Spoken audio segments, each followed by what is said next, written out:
ഞാനിപ്പോ പറയുന്ന ഒരു കാര്യം 170% ആളുകൾക്ക് റിലേറ്റബിൾ ആയിരിക്കും. So story time. ഒരു ദിവസം ഞാനും അമ്മയും കൂടി ഒരു ഫംഗ്ഷന് പോയി. അത് ജസ്റ്റ് വാക്കിംഗ് ഡിസ്റ്റൻസേ ഉണ്ടായിരുന്നുള്ളൂ. നടന്നു വരുന്ന വഴി ഒരു വീടിന്റെ മതിലിന്റെ മുഖത്ത് 10 മണി ഇങ്ങനെ വെക്കുമല്ലോ. അപ്പൊ അമ്മയ്ക്ക് ചെടി എന്ന് പറഞ്ഞാൽ ഭയങ്കര കാര്യമാണ്. അമ്മയ്ക്ക് ആ ചെടി ഇഷ്ടപ്പെട്ടു. അമ്മയ്ക്ക് അത് അപ്പൊ തന്നെ വേണം. ആ ഗേറ്റ് തുറന്നിട്ട് അവരുടെ അടുത്ത് പോയി ചോദിച്ചു, ചേച്ചി ഇതിന്റെ ഒരു കമ്പ് തരുമോ, എന്റെ വീട്ടിൽ വെക്കാനാണ്, നല്ല ഭംഗിയുണ്ട് എന്ന് പറയും. അവരത് കൊടുക്കുകയും ചെയ്തു കേട്ടോ. ഐ മീൻ ഇത് വൺ ടൈം അല്ല, സ്വാഭാവികമായിട്ട് നമ്മള് എവിടെയെങ്കിലും പോവാണെന്നുണ്ടെങ്കിൽ ഒരു 2 കിറ്റ് അധികം കരുതും. എന്തിനാ? ചെടീന്റെ കമ്പ് കൊണ്ടുവരണ്ടേ. എന്റെ അമ്മയെ പോലെ തന്നെ അതേ സ്വഭാവമാണ്. എന്റെ അച്ഛന് 2 സിസ്റ്റേഴ്സ് ആണ്. അതിൽ ഒരു സിസ്റ്റർ ഇതേപോലെ തന്നെയാണ്, സെയിം ഗാർഡനിങ് ഭയങ്കര ഭ്രാന്താണ്. പിന്നെ എന്റെ അമ്മയ്ക്ക് ഒരു പ്രത്യേകത എന്താന്ന് വെച്ച് കഴിഞ്ഞാല് ചെടിയൊക്കെ വെച്ച് എല്ലാം ഒന്ന് സെറ്റ് ചെയ്ത് ഒരു പ്ലേസിലെല്ലാം ഒന്ന് സെറ്റ് ചെയ്ത് കഴിഞ്ഞാൽ 5 ഡേയ്സ് അതിനുള്ളിൽ അതിന്റെ പ്ലേസ് മാറ്റും, വീണ്ടും വേറൊരു സ്ഥലത്തേക്ക് എല്ലാം ഷിഫ്റ്റ് ചെയ്യും. ഇപ്പൊ ഞാൻ പറഞ്ഞേക്ക് ഓൾഡ് സ്റ്റോറിയാണ് കേട്ടോ. നാട്ടിൽ ലീവിന് പോയ ടൈമില് ഞങ്ങൾ ഒരു ഫാമിലി ട്രിപ്പ് പോയി. മൂന്നാറ് കയറ്റം കയറുന്ന ആ ഒരു സ്ഥലം ഉണ്ടല്ലോ, മലമുകളിലായിട്ടൊരു റെഡ് കളറിലൊരു റോസാപ്പൂ പോലത്തെ ഒരു ചെടിയുണ്ട്.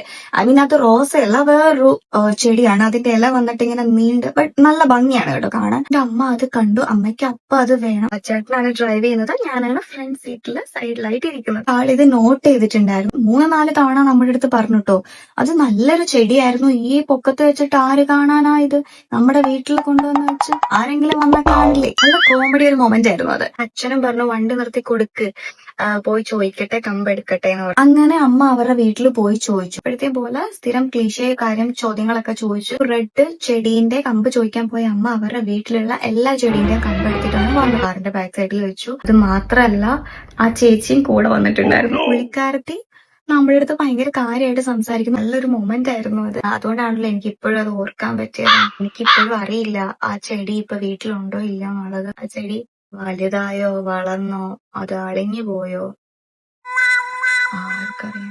ഇതുപോലെ റിലേറ്റബിൾ ആയിട്ടുള്ള എന്തെങ്കിലും സ്റ്റോറി ഉണ്ടോ?